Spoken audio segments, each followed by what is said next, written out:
50만 원 부인했다. 그리고 그거는 상각자산이잖아요. 상각자산 맞다. 근데 그 면세 비율의 증감이 뭡니까? 그죠? 55% 이상은 뭐예요? 차이가 나야지 재계산, 계산기를 한번 떠낼 실익이 있다고 보는 거예요. 재계산하는 건 계산기 꺼내야 될 거 아니에요. 그죠? 5% 이상 차이 안 나면요. 계산기 안 꺼낸다. 이렇게. 계산 안 하고 그냥 넘어간다. 이렇게 보면 되겠습니다. 근데 여기서 면세 비율이 증감이 되는 거죠. 면세율이 증가될 수도 있고 감될 수 있는 거죠. 한번 생각해 봅니다. 면세 비율이 우리가 안분 계산을 했을 때 면세 비율은 50%, 그 이후 기간이죠. 다음 기는 60%였어요. 면세 비율이 지금 증가한 거죠. 그럼 세금을 더 낼까요? 덜 낼까요? 생각해 보세요. 응? 면세 비율이 증가했어요. 세금을 더 내요? 덜 내요? 네? 덜 낸다고요? 더 내요? 그 막 팽팽하게 나뉘어져 있나요? 그래요. 그거 가지고 개념을 잡으라고요. 60%였다면 얼마를 부인했습니까? 면세비 60만 원 부인했을 거고 50만 원이었으면 50만 원 부인했겠죠, 그죠? 그러니까 당연히 60% 됐으면요 더 10만 원을 더 낸다라고 보면 되겠습니다. 근데 면세비율이 감소되면요, 그죠? 여기를 마이너스 되는 거잖아요. 그럼 납부의 세계에서 차감되니까 덜 낸다 이렇게 봅니다. 그래서 면세비율이 증가하면 증가할수록 뭡니까? 당연히 부인했어야 될 금액이 커지니까 그만큼을 뭡니까? 이후기간에 반영이, 면세비율이 증가된 거를 이후기간에 반영하겠다라고 보면 됩니다. 여기서 무조건 플러스만 되는 게 아니고 마이너스도 뭡니까? 될 수 있는데요. 왜 그 말씀을 드리냐면 이제까지 시험에 99%는 플러스가 나왔어요. 제가 유일하게 뭡니까? 마이너스가 나온 거 딱 한 번 봤습니다. 그러니까 그 회차에 그런 한 10년 전에 기출문제에 있었는데 제 기억에 사람들이 한 번도 뭡니까? 기출문제나 기본서에 뭡니까? 마이너스로 난 걸 한 번도 본 적이 없는 거야. 사람들이 그걸 처음 보니까 뭡니까? 굉장히 의아했다는 거 아니에요. 그래서 이 면세 비율은 증가될 수도 있고 감소될 수도 있다는 점을 꼭 좀 알아야 될 것 같습니다. 그것도 한번 보여드리도록 하겠습니다. 자, 이 산식 어려워 보이죠? 별거 아닙니다. 여러분들 보면 아까 전에 카트 예를 들어볼게요. 카트 예를 들어볼게요. 카트를 샀을 때, 그죠? 안분 계산했을 때 면세 비율은 50%였죠. 그러니까 100만 원 중에 얼마를 부인했습니까? 50만 원 부인했다. 그죠? 근데 올해, 그죠? 사고 그 다음 기회에 면세 비율이 60%였다면, 그죠? 얼마를 더 추가적으로 부인하면 될까요? 10만 원 되겠습니까? 60%였다면 60만 원 부인했을 건데, 50%였기 때문에 50만 원만 부인한 거 아니겠습니까? 그럼 10만 원을 더 부인했을 거 아니에요? 그죠? 그죠? 맞죠? 그죠? 그 산식이 바로 요거예요. 될 거 아니에요. 그래서 당에 저의 매입세액이 있었는데 보세요. 1 빼기 여기서 볼게요. 체감률이라고 한번 볼게요. 체감률이 중요해요. 체감률은 우리 부가치세법에서 굉장히 중요한 과정인데 이거 한번 보겠습니다. 조금 알아야 될 부분이에요. 체감률은 우리 부가가치세법상 가정입니다. 가정. 어떤 가정이냐면 이렇게 되는 거죠. 건물하고 구축물은요. 구축물은 한기에 뭡니까? 한기가 언제죠? 6개월이죠. 그죠? 한기에 그죠? 가치가 5%씩 가치가 감소한다는 가정입니다. 가치가 감소한다.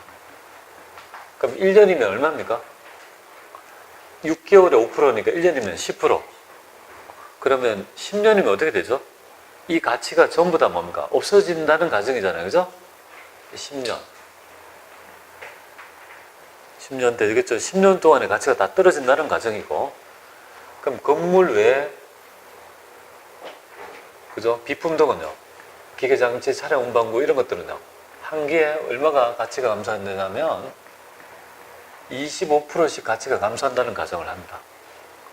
그러면 1년에 몇 프로씩 가치가 감소합니까? 1년이면 50%, 2년이면 100%니까 2년 동안의 가치가 다 소멸된다는 가정이잖아요. 그죠? 요 10년과 2년을 뭐라고 하냐면 바로 부가가치세법상의 뭡니까? 부가치 창출의 내용연수라고 저는 그렇게 불러요. 그거를 부가가치의 뭡니까? 부가치 창출의 내용연수. 내용 연수라고 합니다. 즉 여러분들 컴퓨터 매입세 공제 해주죠? 컴퓨터 매입세 공제 해주잖아요, 그죠? 매입세 공제 받았다가, 그죠? 매입세 공제 해주는 이유는 바로 몇 년간을 부가치 창출에 기여할 거라고 보는 거예요. 2년. 건물은요? 10년. 이렇게 돼요. 즉, 이 말은 건물을 만약에 사서 뭡니까? 내가 10년 동안의 부가치 창출에 사용해야 되는데 1년 매입세 공제 받고 1년에 그냥 폐업해버리면요. 받아먹은 거 토해내야 돼요. 어떤 의미인지 아시겠죠? 그죠? 자, 요게 바로 있죠. 중부가치세법에 폐업할 때 굉장히 중요한 체감률이라는 말인데, 그럼 지금 한번 볼게요. 자, 처음에 카트 했던 거 100만 원이었어요. 근데 지금 정담된 면세 비율이 지금 단기는 60%, 전기는 50%니까 10% 올랐죠, 그죠? 전기에는 50%니까 50만 원 부인했죠. 단기는요, 60%니까 10% 올랐죠. 그러면 추가적으로 10만 원 더 부인한다 했죠. 그런데 요 가정 보세요. 건물은 뭐예요? 사서 1기가 지나면 가치가 얼마씩 떨어진다는 거예요? 25%가 떨어진다는 가정이에요. 그럼 10만 원을 부인해야 되지만 25%가 떨어졌으니까 추가적으로 얼마만 더 하면 되겠습니까? 25%를 빼고 7만 5천 원만 부인한다 이 말이에요. 그죠? 그렇게 되겠죠. 10만 원 부인해야 되는데 가치가 얼마 떨어졌어요? 25% 떨어졌으니까 7만 5천 원만 뭡니까? 추가적으로 부인한다는 산식이 바로 이걸 얘기합니다. 그래서 1 빼기 뭡니까? 곱하기 1 빼기 체감률은요, 25%. 건물은 5%, 그거는 25%. 경과된 과세기간수는요, 지금 내가 재계산을 하려고 하는 시점에서 취득했을 때 건너온 거 있죠. 내가 지금 재계산하는 거 빼고 취득은 전개했죠, 그죠? 1과세기간. 이렇게 되면 요 금액이 얼마가 될까요? 7만 5천 원이 뭡니까? 추가적으로, 그죠? 부인되는 결론에 이르게 된다고 보시면 되겠습니다. 자, 뭐 그런 정도인데요. 그걸 한번 요거 가지고 한번 해보자는 거예요. 여기 문제, 이걸 가지고. 이 안본 계산이 뭡니까? 재계산의 액을, 요게 바로 뭡니까? 파트 문제에다가 제가 똑같은 문제입니다. 요거 가지고 이익 확정 신고 때, 그죠? 납부세액 재계산을 한번 작성해 보도록 그렇게 하겠습니다. 요거 해보죠. 일단 두 개가 있습니다. 기계장치하고 원재료가 있겠죠, 그죠? 지금 보니까 1번에 보니까 공통사용자에 대해서 각 과세기간별 공통매입세액 안분계산은 적절하게 이루어졌다 이렇게 돼 있죠, 그죠? 그러니까 애초부터 공통매입세액 안분계산을 받았다 이 말이고, 그 다음에 볼게요. 그 다음에 얘는 이때, 그죠? 예, 우리가 취득했죠? 그런데 이제 납부세액 재계산의 대상 자산은요, 상각 자산에 국한하죠. 그러니까 요거는 됩니까? 원재료는 필요 없다, 그죠? 자, 안분계산 했었고, 그 다음에 상각 자산은 예고, 그 다음에 면세 비율의 증감이 몇 프로가 증가해야 돼요? 5% 이상 차이 나야지 납부세액 재계산 한다고요. 그러면 여기 지금 우리가 지금 하려고 하는 있죠. 이게 확정이니까 이게 확정의 면세 비율은 얼마죠? 60%. 전기는요? 직전은요? 50%니까 몇 프로 올랐어요? 10% 올랐으니까 지금 요건이 3개 모두 만족하지 않습니까? 애초에 안분계산 했고, 그 다음에 상각자산이고, 면세 비율의 정감이 5% 이상 차이 나니까 납부세액 재계산 해본다 이 말이에요. 그죠? 그럼 한번 해보겠습니다. 그럼 어떻게 되냐면, 얘는 볼게요. 이거잖아요, 그죠? 손으로 하고 그 다음에 입력해 볼게요. 별거 아니니까. 처음에 1,000만 원을, 그죠? 안분계산 했을 거 아니에요. 공통으로 사용할. 공통매입세액 안분계산 했을 거 아니에요, 그죠? 자, 곱하기 1 빼기 체감률입니다. 기계장치는 얼마입니까? 25%. 그 다음에 건물은요? 5%인데, 그건 여러분 신경 쓸 게 없어요. 거기 딱 찍으면 건물하고 찍게 돼 있습니다. 그럼 지가 알아서 됩니다. 그럼 여기에 25% 되죠. 그 다음에 경과된 과세기간 수가 있을 거 아니에요, 그죠? 경과된 과세수가 지금 현재가 2018년도 2기잖아요, 그죠? 2기니까 요거를 제외하고 취득부터 건너온 경과된 기간이 언제입니까? 그럼 잘 살펴보세요. 취득을 언제 했습니까? 2017년도에 했죠. 3기니까 1기죠, 그죠? 취득했죠? 그럼 2기 지났죠? 그럼 2018년도 뭡니까? 1기 지났죠? 그리고 올해 거 빼고 취득해서 경과된 수는요, 3기가 되겠죠, 그죠? 그죠? 맞잖아요. 그죠? 3 이렇게 하면 되겠습니다. 그 다음에 곱하기 뭡니까? 전기 면세 비율은요? 지금 60%인데 전기는요? 50%가 되니까 요 금액만큼을 뭡니까? 추가적으로 더 납부한다라고 보시면 되겠습니다. 그럼 요거 해보면 25만 원에 뭡니까? 20%니까 25,000원? 25,000원 더 내게 추가적으로 더 부인한다고 보면 되겠습니다. 요걸 한번 입력해 봐 드리겠습니다.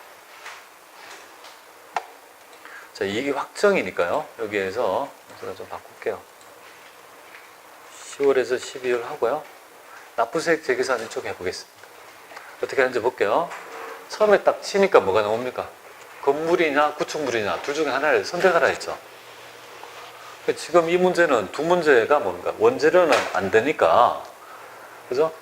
여기에 대한 기타 자산이 해당이 되죠. 그죠? 2번 이렇게 하면 되겠습니다. 그러니까 아니요 하시고요. 해당 재화의 매입세액은요 1,000만이 되겠습니다. 1,000만이 되겠죠?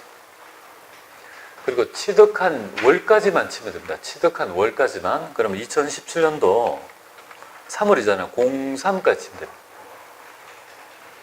경삼을 치면 알아서 뭡니까? 체감률에 경과된 과세기간 뭡니까? 3과세기간 지가 알아서 딱, 그죠? 요거 월까지만 치면 자동적으로 지금 제가 손으로 했던 거 있죠? 이걸 지가 알아서 판단해 줍니다. 그리고 전기의 면세 비율이 단기가 60%고 전기가 뭡니까? 50%잖아요. 그죠?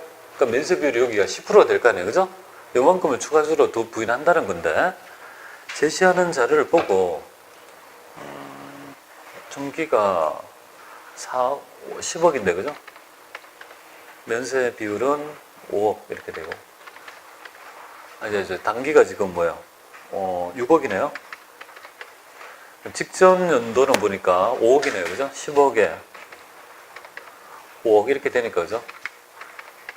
추가적으로 전가가 얼마 됐습니까? 이게 참 엄청나게 뭐야. 왜 이렇게 해? 그죠? 이렇게 치면 뭡니까? 10%가 증가됐죠. 그죠? 그럼 추가적으로 얼마가 되겠습니까? 25만 원이 아니네. 죄송합니다. 숫자가 한 1,000만원이었구나. 25만 원, 그죠? 추가적으로, 그죠? 이렇게, 요만큼은 플러스가 되니까 납부할 세액에 더 낸다는 말로 의미를 이해하시면 좋겠습니다. 근데 만약에 직전 기간이 뭡니까? 단기의 면세 비율이 만약에 4억이었다면 어떻게 되겠습니까? 40%였다면. 전기는 50%였잖아요. 그죠? 40%였다고 한번 해볼게요. 지금은 60% 가지고 면세가 올랐지만 요거를 뭡니까? 요 기간을 제가, 그죠? 여기를 가서 뭡니까? 제가 4억이라고 고쳐보겠습니다. 그럼 40%가 될 거죠. 올해는 40%인데 작년은 50%니까 줄었죠. 그죠? 그죠? 줄었죠? 요렇게 마이너스가 나오더라도 뭡니까? 전혀 문제될 게 없다라고 보면 됩니다. 그러면 마이너스 25에 오면은 내야 될 세금에서 그만큼을 차감해서 납부하니까, 그죠? 오히려 덜 낸다라고 보면 될 것 같습니다. 왜냐하면 면세비율이 줄었으니까. 근데 시험 문제 보면 이렇게 낸 경우는 그지는 없고요. 다 너나 없이 뭡니까? 다 증가한다고 냈어요. 이렇게, 그죠? 그래서 이것도 한 줄을 입력하는 거라고 보시면 됩니다. 이렇게 해서 여러분들 납부세액 재계산에 대한 서식에 대한 얘기를 마쳤습니다.